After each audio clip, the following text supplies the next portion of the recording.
നമുക്ക് 4 മണി ചായയുടെ കൂടെ കഴിക്കാൻ പറ്റിയിട്ട് നല്ല ടേസ്റ്റി ആയിട്ടും നല്ല ക്രിസ്പി ആയിട്ടുള്ള ഒരു സ്നാക്സിൻ്റെ റെസിപ്പി നോക്കിയാലോ.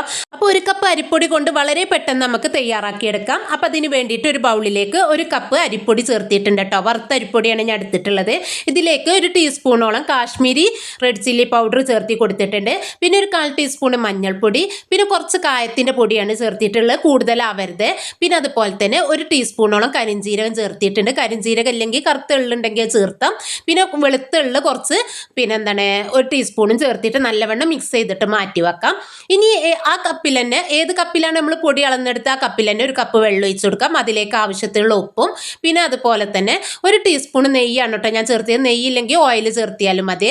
എന്നിട്ട് തിളച്ച് വരുന്ന സമയത്ത് നമ്മൾ നേരത്തെ മിക്സ് ചെയ്ത പൊടിൻ്റെ കൂട്ടുണ്ടല്ലോ അത് ഇതിലേക്ക് ഇട്ടിട്ട് നല്ലവണ്ണം തന്നെ ഒന്ന് ഇളക്കിയിട്ടെടുക്കാം. എന്നിട്ട് കുറച്ച് സമയം ഒന്ന് ഇളക്കിയതിന് ശേഷം തീ ഓഫ് ചെയ്തിട്ട് ഒന്ന് അടിച്ച് വെക്കാം കേട്ടോ. കുറച്ച് സമയം അടിച്ച് വെച്ചിട്ട് നല്ലവണ്ണം ചൂടാറേണ്ടതിന് മുമ്പ് തന്നെ നമുക്കിതൊന്ന് കുഴച്ചെടുക്കാം. അപ്പോൾ ഒരിക്കലും വെള്ളം കൂട്ടിയിട്ട് കുഴച്ചെടുക്കരുത്. കയ്യുമ്പോൾ മാത്രം കുറച്ച് വെള്ളം തടവിന് ശേഷം കുഴച്ചെടുക്കാം. അപ്പോൾ അതാ ഞാനിവിടെ നല്ലവണ്ണം തന്നെ ഒന്ന് കുഴച്ചെടുത്തിട്ടുണ്ട്. ഇനി ഇതിൽ നിന്നും ചെറിയ ഓരോ ബോൾസ് എടുത്തിട്ട് കയ്യിൽ വെച്ചിട്ട് നല്ലവണ്ണം തന്നെ ഒന്ന് ഉരുട്ടിയെടുത്തതിന് ശേഷം ഇതുപോലെ ഒന്ന് പ്രസ് ചെയ്തിട്ട് ഒന്ന് പരത്തിയെടുക്കാം കേട്ടോ. അപ്പോൾ കട്ടി കുറച്ചിട്ട് കയ്യിൽ വെച്ചിട്ട് തന്നെ പരത്തിയെടുത്താൽ മതി. ഇല്ലാണ്ടെങ്കിൽ പ്ലാസ്റ്റിക് ഷീറ്റിൽ വെച്ചിട്ടൊക്കെ ഇഷ്ടം പോലെ പരത്തിയെടുക്കാം.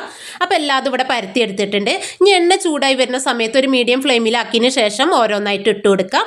എന്നിട്ട് ഇട്ട് കൊടുത്ത പാടന്നെ ഇളക്കരുത്. കുറച്ച് സമയത്തിന് ശേഷം ഒരു വശം ആകുമ്പോൾ ഒന്ന് തിരിച്ചിട്ട് കൊടുത്തിട്ട് നല്ലവണ്ണം തന്നെ ഒന്ന് ക്രിസ്പി ആവുന്ന വരേക്ക് നമുക്ക് ഇതൊന്ന് കുക്ക് ചെയ്തെടുക്കാം. അപ്പോൾ ഈ ഫ്ലെയിമിൽ ഇട്ടിട്ട് ഒരിക്കലും കുക്ക് ചെയ്തെടുക്കരുത്. അങ്ങനെ നല്ലവണ്ണം തന്നെ മൊരിഞ്ഞൊന്ന് കളറൊക്കെ മാറി വരുന്ന സമയത്ത് നമുക്കിത് എണ്ണയിൽ നിന്നും കോരി മാറ്റാം. അങ്ങനെ നമ്മൾ ടേസ്റ്റി ആയിട്ട് കറുമുറ സ്നാക്സ് ഇവിടെ റെഡി ആയിട്ടുണ്ട് കേട്ടോ.